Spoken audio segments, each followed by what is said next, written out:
Every time our athletes walk into this weight room, they're going to be pushed to the max. Let's go! Let's go! The barbell hasn't changed in over 100 years. I can take a 25-pound plate and we'll go out on the turf and I'll have you hating life. We talk about straining your gut, pushing past that comfort level. I want a lot of energy. What better breeding ground is there for being a success in life than the weight room?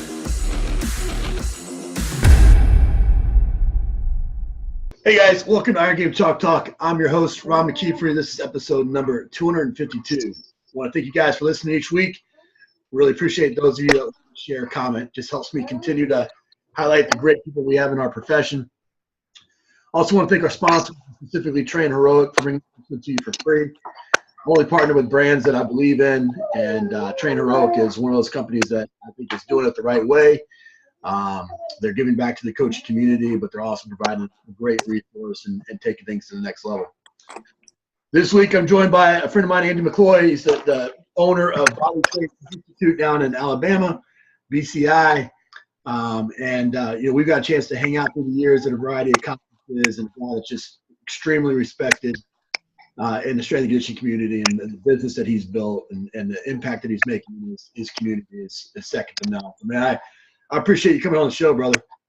Thanks, man. I mean, I consider this an honor. This is one of those podcasts I've wanted to make my way onto, so I really appreciate the opportunity.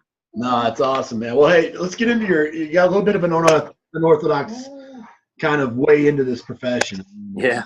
You just kind of pieced it together. Talk a little bit, Reader's Digest, how you got into the profession, and maybe what period of time, because you've pretty much been a business owner almost all the time.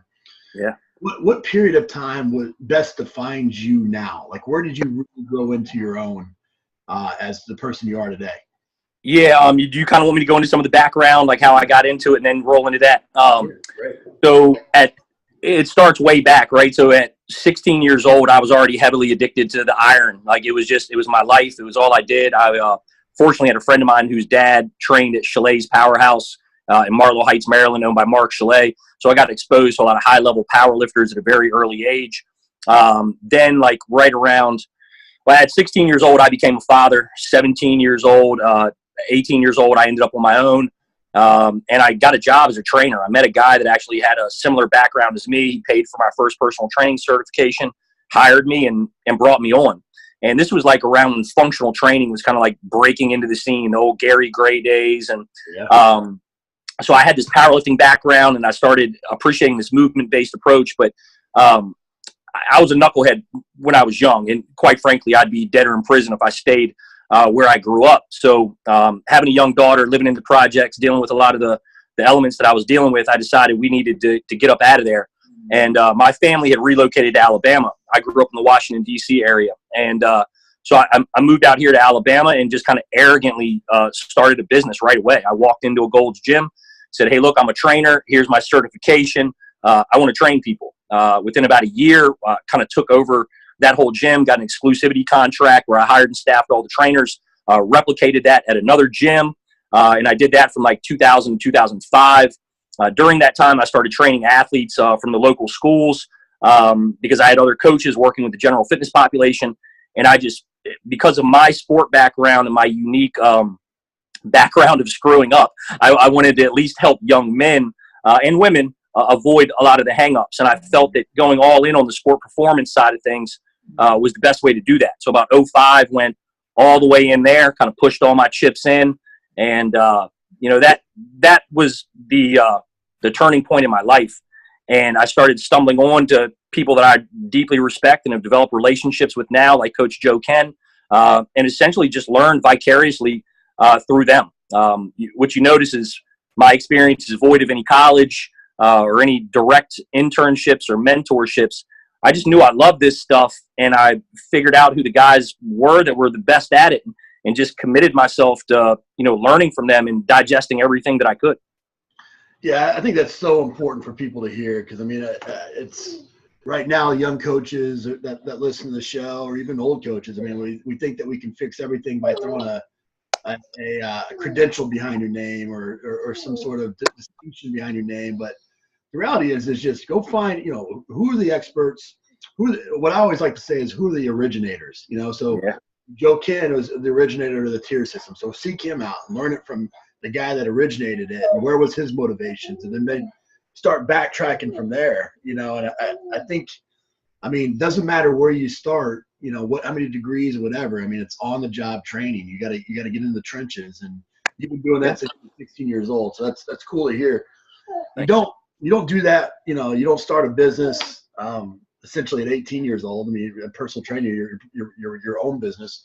Yep. You don't just start a business that young without making a ton of mistakes. What's one of the biggest mistakes you've made as a business owner? One is, for me, in my specific situation, like I wasn't working for a university or a team. It was prioritizing only studying training knowledge as opposed to business, sales, marketing, fulfillment, and those type of things. Like that was a major mistake of mine early on. I thought, and I would still hang my hat on our competence and our coaching ability, and I think that's our biggest differentiator. But I think if you can butt that up against really solid business knowledge, sales and marketing that is integrity based, that's the way to go. The second thing would be, I started out kind of in the general fitness world where there was this like entrepreneurial mindset that people appreciated. But when I moved into strength and conditioning, what I realized is kind of the old guard, or some people, they didn't appreciate that. They kind of talked down on guys who were a little more entrepreneurial. And so I kind of switched and I guess it started celebrating the struggle. It was like, and it seems like we do that a lot in our industry. And this celebrating the struggle of being underpaid and overworked. And I just never understood that, even though I kind of adopted that belief system because it was so prevalent amongst the people that I was circulating with at that time. So I would say those are probably the two biggest mistakes that I made. And, just thinking I was a little bit smarter than what I really was would probably be another one. Not really, my identity was attached to trying to impress people as opposed to just being competent. I could agree with you more. I think we all make that mistake of thinking that we're smarter than we are, for sure. But, finding the way to learn how to brand market yourself in that integrity-based way is so, so important, because whether or not you think that you're in sales or not, you are as a strength and conditioning coach. Even if you're at a school where you don't have to sell a membership or a training session or whatever, you're still selling yourself to your athletes every single day, or you're selling yourself to your administration or your coaches every single day. And those are things that the sooner you become better at that, the sooner you're going to rise to whatever that next level is for you, for sure. But I couldn't agree anymore. You work pretty much primarily on the private sector, but you work with elite level athletes that are coming from, high school programs. I'm sure you have some sort of program. You got guys like Jordan Matthews and guys like that have coming back from college programs and pro programs. How do you integrate, your training with what other people are doing, and not, and using that integrity-based approach where you're not bashing. That's one of the things that I respect the most about you is, you're a very knowledgeable coach and trainer, and but I've never heard you say a bad word about anybody. I've never seen you say, this is the right way and you're doing it the wrong way. How have you gone about that, navigated that, and then finding ways to integrate the training? One, I think just not bashing people comes back to, like, we all have different environments and we work in different worlds, and who am I to judge what somebody else is doing without having that level of insight into not only what's going on in their business world, but what's going on in their personal life too. But in regards to how we blend these things together, when it comes to high school athletes, I think this is the biggest conundrum, right? It's the biggest problem that exists, because most high school and middle school athletes in the state of Alabama are training at school. And the way I see it is you have ideal situations and you have non-ideal situations. And a great example is when Angelo James, who works for Play, came here to work at Madison Academy. I met him at Coach Joe Ken's house. I really liked Angelo, really appreciated him. And he was looking for a job in that world. And I just helped connect him with somebody. And he showed and proved that he more than deserved that job. And that selfishly created an ideal situation. I had a guy in my community now that I trusted, who I spoke the same language with, and we could create a program that worked together concurrently. So I think, number one, having the communication skills and the courage to reach out and evaluate the other coaches in your market and then kind of bucket them into two categories. Are they able to provide you with enough information on what they do to where you can then be the supplement and work around that, right? I think that's step one. And if we look back 10, 15 years ago, I'm not so sure this is the way that most people were approaching it. If you look, everybody was doing max effort exercises with their kids all the time. Everything had to be highlight worthy on the internet. And I remember I did the same thing. I remember putting bands on kids and they were shaking and shivering and, but I was just kind of following the leader and not asking myself, well, wait a minute, if they're already maxing at school or they have a high intensity day or a heavy day, why the heck am I doing the same thing? Even if I'm choosing a different exercise or calling it a special exercise, it just didn't make sense. Then the non-ideal situation is much harder to work around because you might have kids doing something that kind of looks like what I'd call bad CrossFit. You might have kids doing a powerlifting only program, and it can really vary. So I think you need a template, you need a daily readiness assessment, and you need to be able to communicate with your athletes effectively about what they did. And then you might have to use a house term, go OTS and go off your script for the day and modify that program based on what they did. I think your loading has to be incredibly light or low intensity. I think the volume has to be low to moderate because you just have so many other variables you have absolutely no control over. And I think your biggest money is improving the way people move. And I know that's a very unsexy thing to say in the strength and conditioning world, but I debate this with anybody who actually works in an environment like this, is that you show me how you can squeeze more strength out of them when you have no control out of everything else that they're doing. And I'm open to that, right? But I know that we've been able to improve movement variability, conditioning, and improve biomotor abilities that also support everything else that we're trying to develop. Yeah, no, I couldn't agree. Talk a little bit about that readiness assessment. I mean, you're not obviously in a gym setting. I mean, you got kids coming from all these different environments. You got a group probably starting on the hour every hour. How do you quickly assess the whole group? Yeah, so I thought I might have one of our workout cards in here. I would just show it to you. But as each group gets together, the coach brings them all together, says, all right, guys, you got 2 minutes to self-evaluate. At the top of their workout card, how motivated are you to train today? How fatigued are you to train today? Have you had a pre-workout meal today? How many hours did you sleep last night? How would you rate the quality of that sleep last night? And then how intense was your last workout? And when we say your last workout, we mean the one you did at school. And we have them rate themselves on a scale of 1 to 5, 1 being the worst, 5 being the best. We always say if you have any more than 2 3s or 2 2s, we're going off the script and we're going to modify things for the day. A lot of times that looks like some type of aerobic recovery circuit. Yeah, I can just define it as that. Yeah, no, it's really good. So, I mean, it's just a 2-minute affair at the beginning. And then at that point, anybody that's got more than 2 3s will see you separately or the coach separately and say, okay, how do you want me to modify this, basically? That's exactly what we do. I mean, I'm not that smart to make it any more complex. Like we've tried to do heart rate variability with our NFL guys, we do, but in that group, and when you've got 12 kids in a group, and that's kind of our model, 8 to 12 kids at a clip, it's just really difficult to expect everybody to be on HRV and then to make database decisions in real time. Yeah, no, totally. And I mean, that age group isn't always going to do it the right way either. They're not going to be laying down calm for compliance, right? Compliance. In your gym, you train everything from the elementary kid to the pro athlete, to the elite athlete. I mean, some people will say, training elementary age kids is maybe not ideal or shouldn't be done. How have you kind of gone about starting that long-term athletic development model, for lack of a better word, early, and then progressing through maybe the time they go through high school and off to college? That you've created a movement literacy that's probably pretty strong at that point.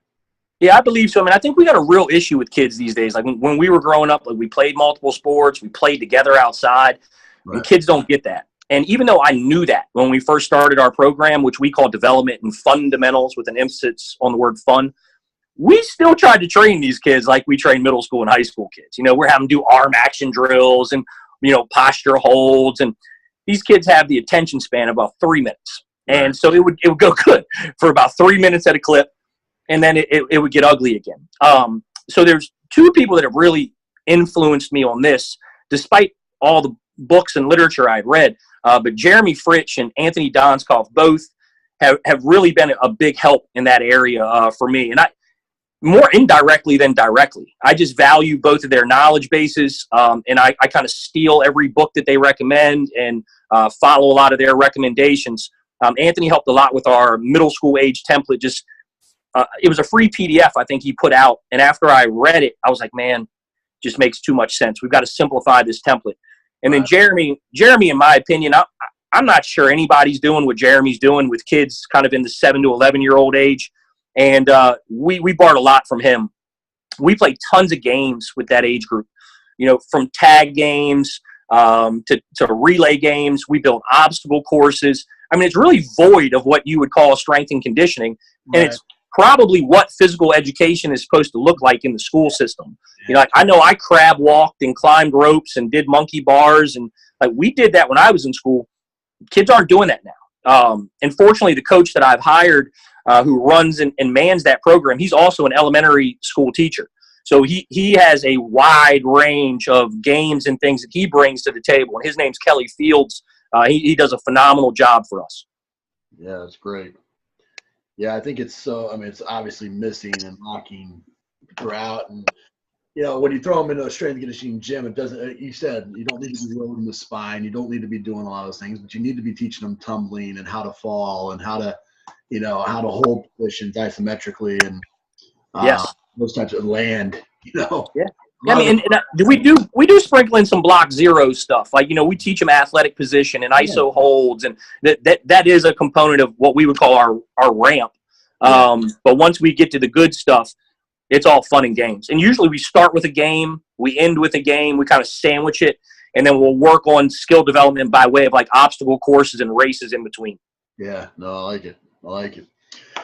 Well, you've been able, coming from kind of an unorthodox, start, and just kind of, piecemealing it together throughout your career. You've got a network that you can rely, you mentioned Joe Kinn, Mike Robertson, guys like that, and I just wouldn't normally reach out to a personal trainer or a one-off business owner, but you've been able to get to be a guy that's developed friendships, a network that you can reach out to at a moment's notice to ask a really really targeted question. How did you go about building that network, and what advice would you have to that young, coach that was similar to yourself?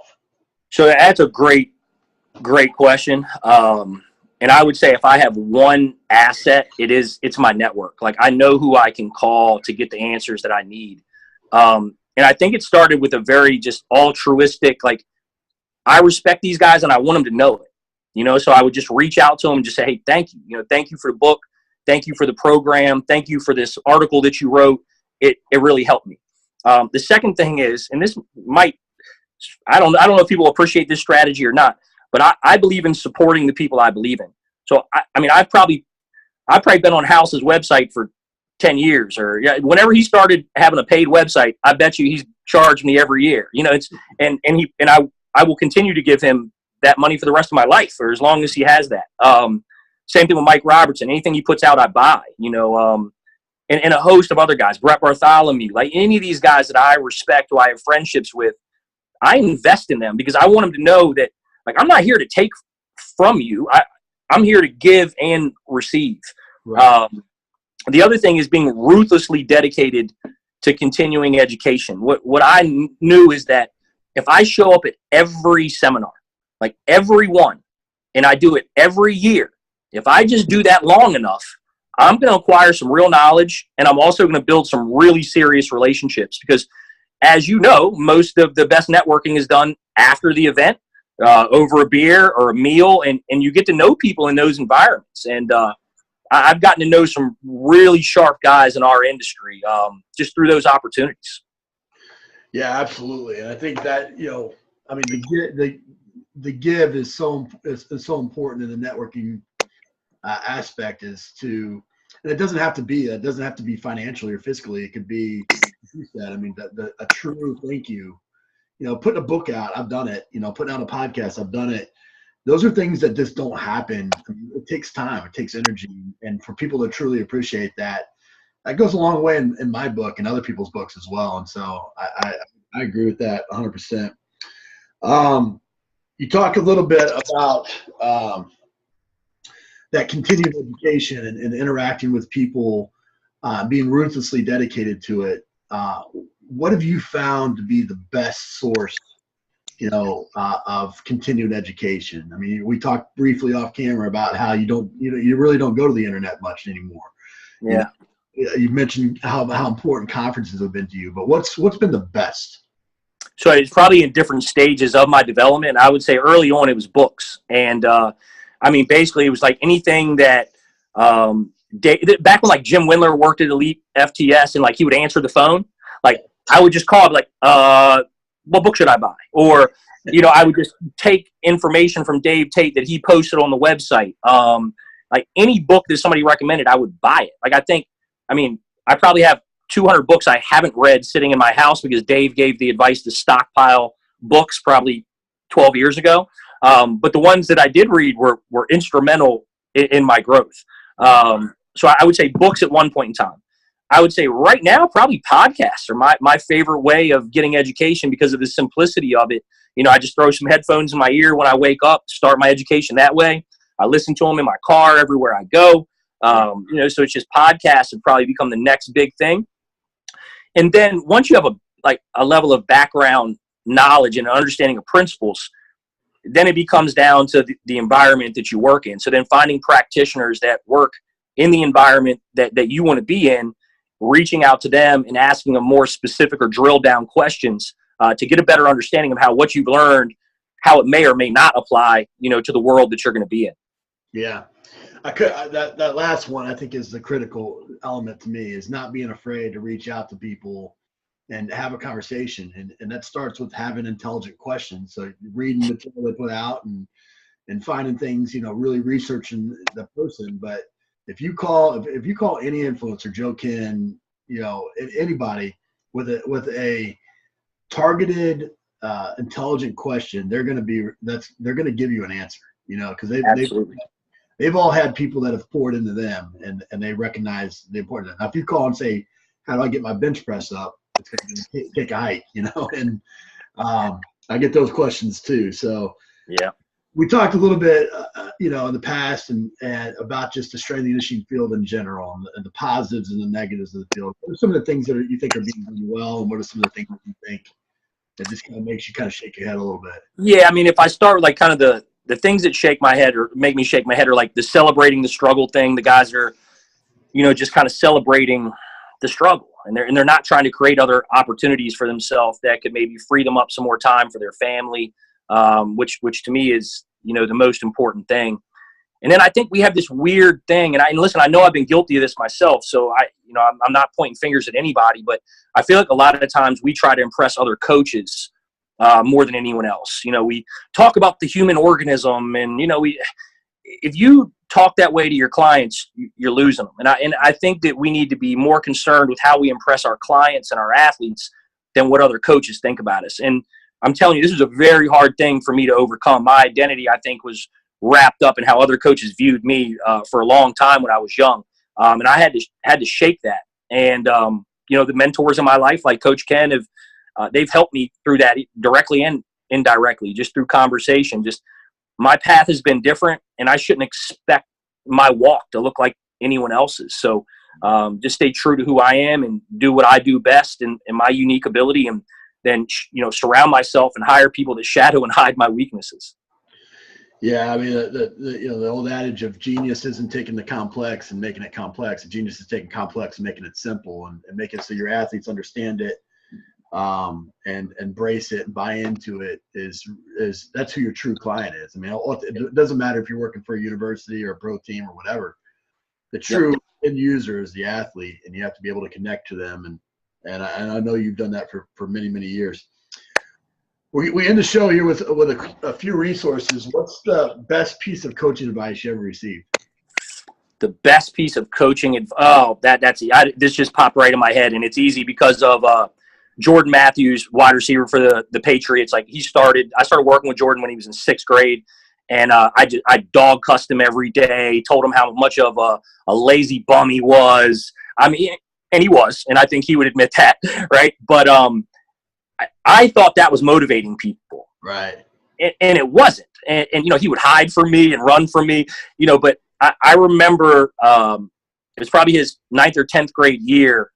I remember hearing the quote, "Nobody cares what you know until they know how much you care." Right. And that quote alone and my relationship with Jordan changed my coaching philosophy for forever. And now I lead with my heart. I lead with empathy. I'm in constant communication with my athletes. I mean, I was just in Jordan's wedding. I mean, it's now, I put my coach hat on when I need to, but he's more of a friend, at this stage of life than anything. And I credit him a lot with kind of softening me and teaching me how to be a coach, not just replicating the behavior that I saw from the guys that coached me when I was younger. Yeah, no, that's great. I wish you wouldn't have coached him so well when he was at Vanderbilt. He did pretty good there. He did. Good there. Coach. What's a book, app, and website recommendation? So website wise, like I'm very partial to Elite FTS. I think those guys are great. I think On It is a great company that's providing a lot of good stuff. But like I said, I don't get on the internet much anymore and search websites. But like the old Charlie Francis board was very influential in my life. I mean, I still get birthday wishes from that website. That's what's funny. They still send you those. And the old T Nation website was amazing. And not to say it's bad now. It was very instrumental when I was younger in my development. So those would probably be my websites. From an app standpoint, there's an app I use every day called Insight Timer. I'm a big believer in meditation and creating space. We live in such a high intensity world that I think we need to create space at times. Yeah. And Insight Timer it's really cool. Probably my favorite meditation app.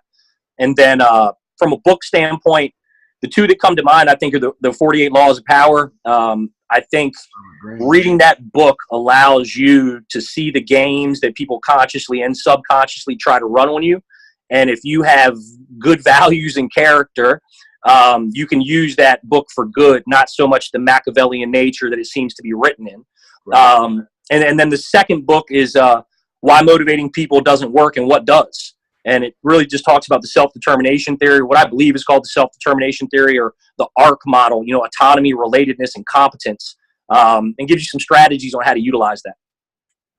Oh, that's fantastic, man. Well, like I said at the very beginning, I mean, you are a guy that wears your heart on your sleeve. You pour into people, not just other coaches and whether or not they give to you or not. You pour into people.